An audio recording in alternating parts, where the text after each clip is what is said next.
بسم الله الرحمن الرحيم. السلام عليكم ورحمة الله تعالى وبركاته. مرحبا بكم في قناتكم كيتشن حليمة موروكو. ووصفة اليوم بإذن الله غتكون مقروط بالتمر، كيعطي واحد الكمية كبيرة وكيجي ساهل، كيتوجد بسرعة. اللي بغى يطيبو في الزيت واللي بغى يدخلو الفران كيجي احسن. بالنسبة للمقادير ديال هذا المقروط كنحتاجو زلافة ديال سميده غليظه تقريبا 250 غرام، جوج زلافات ديال السميده الرقيقه تقريبا 500 غرام. كنضوبلو المقادير ديال الرقيقه. كنحتاجو قبيصه ديال الملحه اللي غنزيدوها على هاد السميده. غنحتاجو 200 غرام ديال الزبده اللي ذوبناها حتى حيدنا منها الحليب على هذا الشكل هذا. دابا غنزيدو الزيت حتى نكملو الزلافه باش يكونوا عندنا 4 زلايف قد بعضهم على هذا الشكل هذا. دابا عندنا المقادير كاملين متساويه، جوج زلايف ديال السميده رقيقه، زلافه سميده غليظه، وزلافه ديال الزبده والزيت. غندوزو الطريقه ديال الترمال ديال هاد المقادير.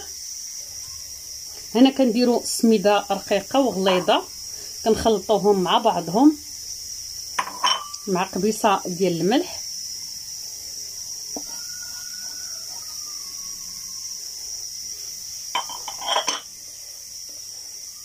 دابا غنزيدوا هاد الزبده والزيت.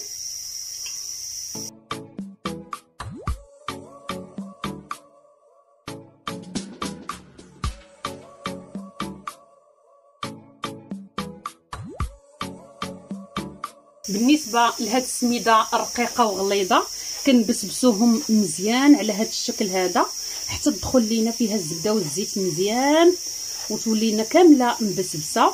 غنديروها في واحد الطاسه وغنغطوها بواحد البلاستيك غذائي وغنخلوها حتى لغدا. عاد غنزيدو فيها المقادير الاخرين وغنكملوا الطريقه حتى تشرب لينا هاد الزبده وتبرد وتلبس عليها.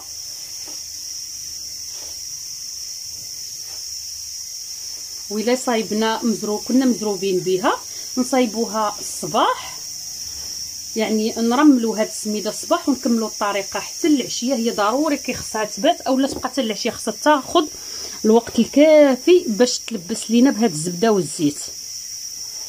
على هاد الشكل هذا كنحاولوا ندخلوا فيها كامله الزبده والزيت. دابا غنحضروا العقده ديال التمر اللي غنعمروا بها المقروط. بالنسبه للعقده ديال التمر عندنا 300 غرام ديال التمر اللي خديناه وفورناه، اولا كتاخذوا التمر اللي معجن. غنحتاجوا معها 50 غرام ديال الزنجلان اللي محمر، 2 معالق كبار ديال الزبده، واحد المعلقه صغيره د القرفه وما زهر باش غنجمعوا هاد العقده. غناخذوا العقده غنزيدوا عليها الزنجلان، معلقه صغيره ديال القرفه، 2 معالق ديال الزبده،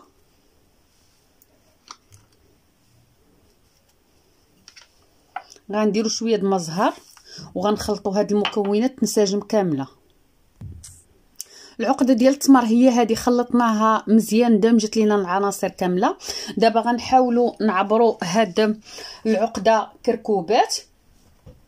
بالنسبه لهاد العقده على حسب واش بغيتو ديروها نتوما بديك القطاعه اولا بغيتو ديروها في غير لولب وتقطعوها. الا كنا غنديروها بديك القطاعه نحاولوا نديرو فيهم تقريبا 7 غرام في الكره، باش في السميده غنديروا 30 حتى ل 31 غرام. دابا من بعد ما حضرنا العقدات ديال التمر وكركبناهم ما بين 7 و 8 غرام وبسبسنا السميده وخليناها ليله كامله على هذا الشكل هذا.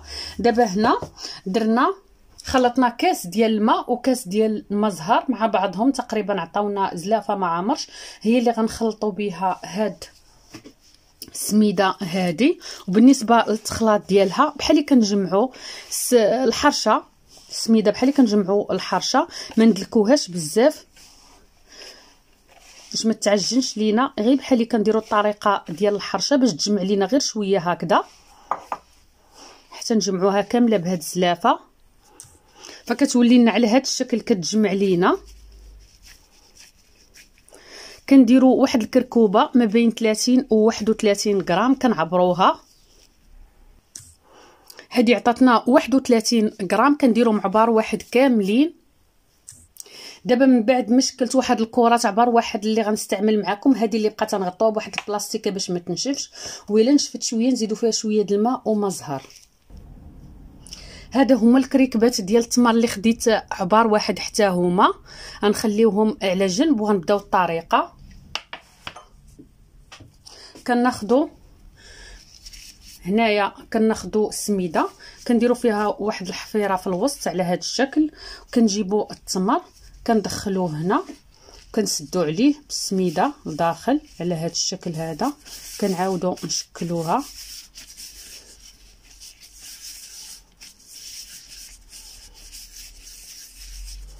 كنديروها في السميده رقيقه هنا، ضروري السميده رقيقه على هذا الشكل، كنعمروها مزيان بالسميده رقيقه. وكنجيبوا الطابع وكنبركوا عليها مزيان على هذا الشكل. ها هي كتخرج لينا، هذا هو الشكل ديالها، كتجي مزوقه. وكناخذوا وحده اخرى بنفس الطريقه، كنديروا واحد الحفيره في الوسط، كنديروا التمر باش ما يخرجش لينا.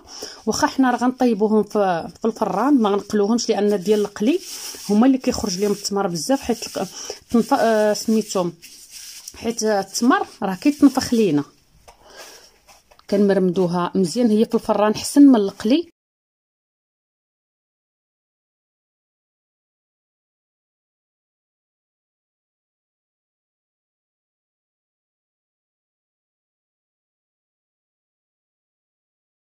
هذا هو الشكل ديالها. هادو هما الاولين اللي درت معكم تشوفوهم. ضروري لاطا كنديروا ليها واحد البابي غذائي ونحطوهم فيها حتى نساليو كاملين، عاد ندخلوهم الفران يطيبوا.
دابا غندوزو الوصفه ديال العسل اللي غنحتاجو فيها 2 كيلو ديال السكر، اما سنيده اولا السكر. انا توفر لي غير هذا لطروفه واقفه على العسل، خصني ضروري نصايبها.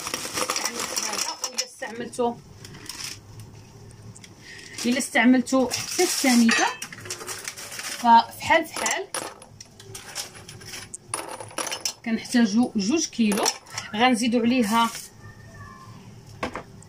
يطرو ديال الماء، كيف قلت 2 كيلو معاها يطرو ديال الماء.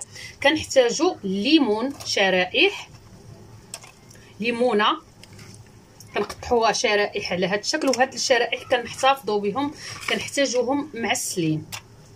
سبق وحضرت معكم بريوات كنحتاجوهم في البسطيلات، بزاف د الحاجات. غنحتاجو ليمونه حامضه حتى هي شرائح، يعني عندنا ليمونه وعندنا حامضه. غنحتاجو عريش ديال الازير، ها هو 2 عويدات القرفه، من الاحسن تكون هاد القرفه اللي كبيره 2. غنحتاجو واحد النجمه ديال باديانا، هي هذه كنزيدوا راه هذا العسل كيجي رائع. وكنحتاجوا واحد الطريف ديال الشهده، هذا ماشي ضروري الا توفر كنديروه، ما توفرش كنستغناو عليه. هذا العسل كنخلوه يطبخ، ملي كيطبخ كنسدوا عليه الكوكوط، ملي كتبدا تصفر كنحسبوا 45 دقيقه. ملي كنفتحوا خاصنا نلقاو الحامض ولا الليمون تبدل ليه اللون ورجع بني يعني طاب. ما بغيناش نسدوا عليه، كنخلوا الطنجره مفتوحه وكنخلوه كنبقاو نحركوا حتى نفس النتيجه نوصلوا لليمون والحامض. وغنتبع معكم طريقه العسل مراحل باذن الله. بالنسبه للعسل كيف كتلاحظوا دوز لينا 45 دقيقه سدينا عليه. هذا اللون ديال الليمون وديال الحامض رجع بني، تبدل له اللون ديالو طاب. كنحتفظوا به للتزيين، معسلات، البريوات، بسطيلات حلوين. كنخلوه حتى يبرد عاد غنصفيه، ومن الاحسن نخليوه يبات. بالنسبه لدابا غنحاولوا نزيدوا واحد نص كاس ديال الماء باش كيشد لينا هاد العسل. نزيدوا 150 غرام ديال الجليكوز باش كيخلي لينا هاد العسل يشد لينا في المعسلات. نخلوه يذوب ونحركوه مزيان ونخلوه. اللون ديالو كيف جا كيجي خاتر. المقروط من بعد ما دخلناه الفران طاب لينا من الفوق وهبطناه شويه من التحت، غير تحمر لينا غير شويه، خدا لينا غير اللون الذهبي، بقى تقريبا بيض شويه. العسل هو اللي زاد حمرو اكثر، حتى العسل جا حمر، جا زوين، جا رائع. الطريقه ديالو ولا المقادير كيجوا ناجحين. كنتمنى تجربوه هذا العسل.